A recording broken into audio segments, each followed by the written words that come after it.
I'm from the Hume Stand Up to Racism group, and we take the knee every Wednesday on Stretford Road and have done now for the past 12 weeks. It's a moment of reflection to remember the brutal murder of George Floyd and keep this movement in people's faces. Now, although it's mostly positive reactions from the public, driving past, honking the horns and throwing up the fists in support, we have had a number of incidents that remind us why we're here and why we're doing this. Now, we had a bus driver go past and angrily shout at us, "All lives matter." We have had people drive past and swear at us. People are angry at us for simply saying, "Black lives matter." Take that in. Our presence on the street, kneeling down in a peaceful protest, can evoke such a reaction in these people. The question is, why? We're all gathered here today to push for tasers to be banned. If you're black in the UK, you are 4 times more likely to be tasered by the police.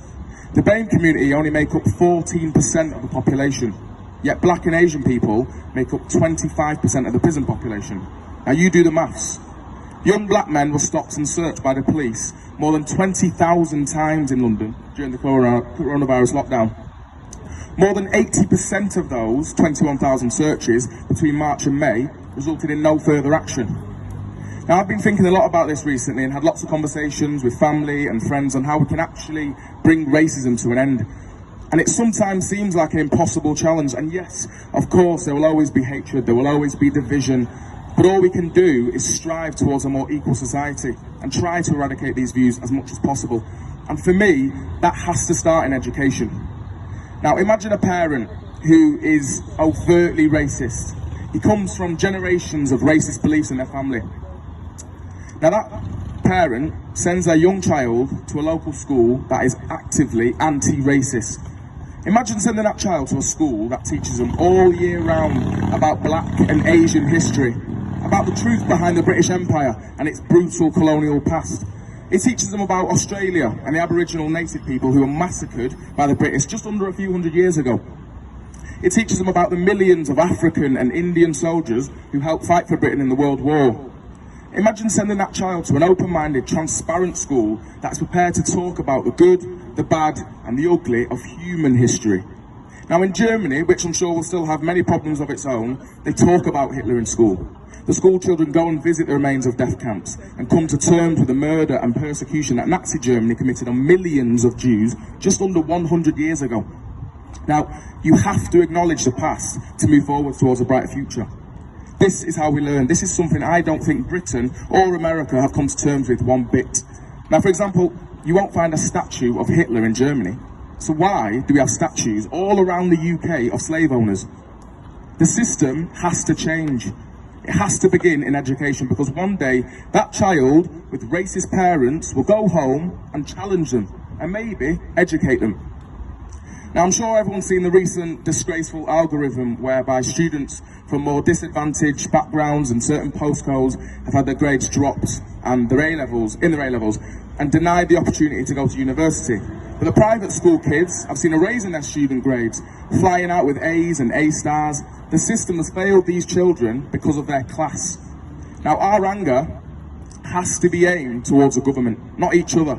I believe there has been a very sophisticated system put in place that's played out for the last few hundred years. It's white supremacy. That allows the elite rich to stay rich and the poor to get poorer.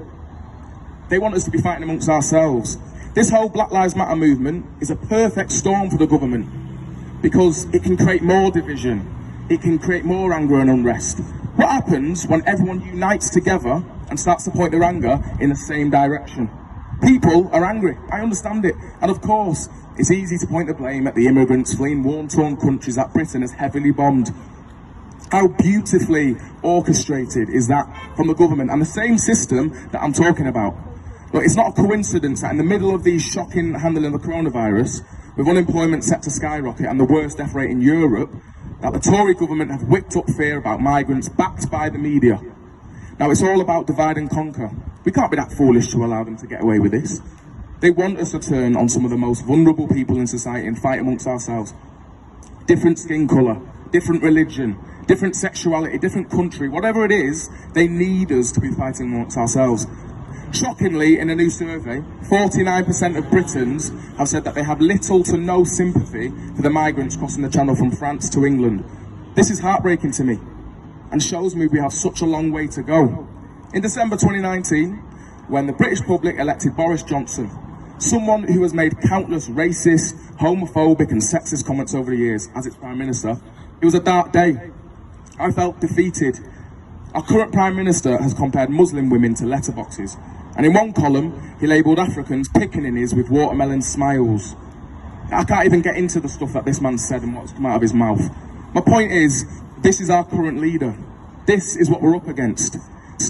We have to be precise and detailed with what we actually want to change and how we're going to go and help and push that change. It's okay not to have all the answers, but the justice system and the education system are the two things I believe we need to focus on. This is exhausting. We shouldn't have to be having these conversations. People have been here before us.